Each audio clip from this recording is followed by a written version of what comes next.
Honorable Susima Gonzalez, Honorable Perla Garcia, Honorable Corazon Mera, Honorable Elizabeth Peraleo, Dr. Linda Tayona, Dean Maria Divina Pasco Cruz, fellow male oath takers and female oath takers, teachers, parents, relatives, and parents, good afternoon. Let me start with a summary, or in the language of our profession, an abstract.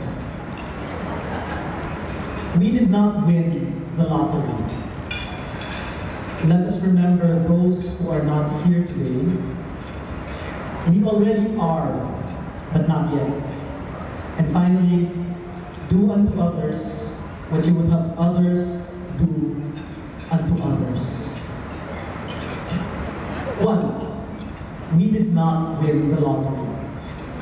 I'm sure many of you, like me, heard the following after the results came out. Pakain ka naman? Or, manlibre ka naman? And most, if not all, obliged, though not necessarily with a smile. Passing the board exam, after all, is not like Christmas or a birthday that you know you need to set aside money for. Nor is it like a promotion or winning the lottery, where you know you'll be receiving money to pay for your expenses. In fact, we had to spend money for our review classes, transportation, food, housing, application fees, etc. And then, of course, there were also salaries forgone for those like me who are not yet entitled to vacation leaves. I think it would be more apt to compare passing the board exam to graduating from school. Somebody else spends for everything, and the graduate even gets gifts. But if passing the board exam were like winning the lottery, it would imply that we just got lucky. I don't think it was luck, but a lot of hard work, whether in the weeks before the exam, months of attending classes while working at the same time, or years of being a library assistant and attending to the needs of husbands, wives, and children. We did not win the lottery.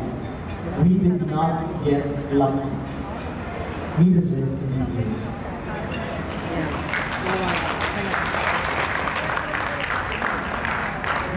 Two, we deserve to be here, but let us also remember those who are not here today. At sana hindi mag-drown out. From 1992 to 2003, the passing rate was 50% or higher, except for 2 years, 1992, 36%, and 1996, 44%. This year, the passing rate was 29%. Is it possible that the exam this year was that difficult? Is it possible that the majority of examiners this year were less capable than those of other years? These are possible, of course, but in my opinion, not likely. Earlier today, I was informed that there was a shift in determining examinees' grades this year. In previous years, they were using the mean to determine grades, but this year they shifted to a system that is adopted by all the other professions. I hope I got that right. But I think I also need to mention that the examinees from Metro Manila took the exams in an environment not conducive to taking exams. Of the 6 exams given over a period of 2 days, only the first exam took place under optimal conditions. All the others were taken by examinees in an environment that was madilim, mainit, maingay, mabaho, at meron pang pumuputok-putok sa labas. I am not blaming anyone for the brownouts that occurred, But I would like to humbly suggest, for the benefit of future examinees, that another location be chosen for next year's exams. This location need not have generators, but this location should, at the very least, have windows that can be opened in case of blackouts. And so let us remember those who are not here today. 3. We already are, but not yet. Christmas is already in the air, but it isn't quite Christmas just yet. The same is true of the kingdom of God that Christians are waiting for. It is said that we are already living in this kingdom today, but not yet. And that is why this concept is commonly referred to as the already, but not yet. So those who took their oath today may be said to be professionals already, but not yet. Can one, in fact, truly be considered a professional right after taking the oath? And so we would like to thank the Professional Regulation Commission and the Board for Librarians for their effort to professionalize librarianship. Those who took their oath today may also be said to be librarians already, but not yet. Many of us are still unemployed, underemployed, or employed but not working in libraries. So how can we say that we are already librarians? And yet, because of the education we have received from our respective schools, I do believe we are more than ready to be librarians. And so we would like to thank the faculty and staff of our schools for their dedication, understanding, and patience. It may also be said that those who took their oath today are already the persons they want to be, but not yet. For the persons we already are and the persons we have yet to become, we are grateful to our parents, husbands, wives, children, relatives, teachers, bosses, classmates, co-employees, friends. And what may be said of those who took their oath today may also be said of everyone who is here now. All of us are already the persons we want to be, and yet there is still so much more that we can become and do as Filipinos, professionals, librarians, and persons. Because life is a process of becoming what we already are, but not yet.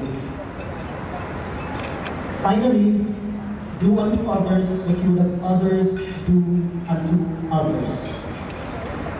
Allow me now to thank a few people who have inspired me to do for others what they did for me. The late Dr. Josephine Sison was a teacher, mentor, and friend to many of us. Mrs. Elizabeth Ralejo was the moderator of the library club at the Ateneo Grade School when I was in grade 6.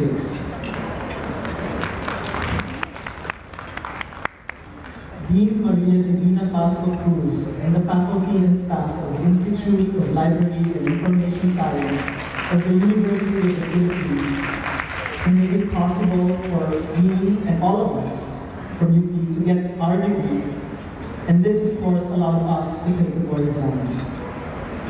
The late Brother James Dunn, Mr. Onofre Pagsangan, Dr. Robert Buenaventura, and Father Victor Salango, who taught me about life and love inside and outside the classroom. Ms. Vera Flor Tutanes, my sister, and Mr. Virgie Tutanes, my brother, who helped me in countless ways over the years. And of course, Mrs. Florentina Tutanes, my mother, a retired public school teacher, who taught me my ABCs and 1, 2, 3s, and Major General Virginia Tutanes, my father, a retired military officer, who taught me how to read, with intelligence, the words, "See Bantay Run." They are my retired, but not quite tired parents, who have continued over the years to love, support, nurture, and feed their wonderful children. Thank you. Thank you very much, and allow me to end as I began. We did not win the lottery. Let us remember those who are not here today. We already are, but not yet. And finally, do unto others what you would have others do unto others. Thank you very much.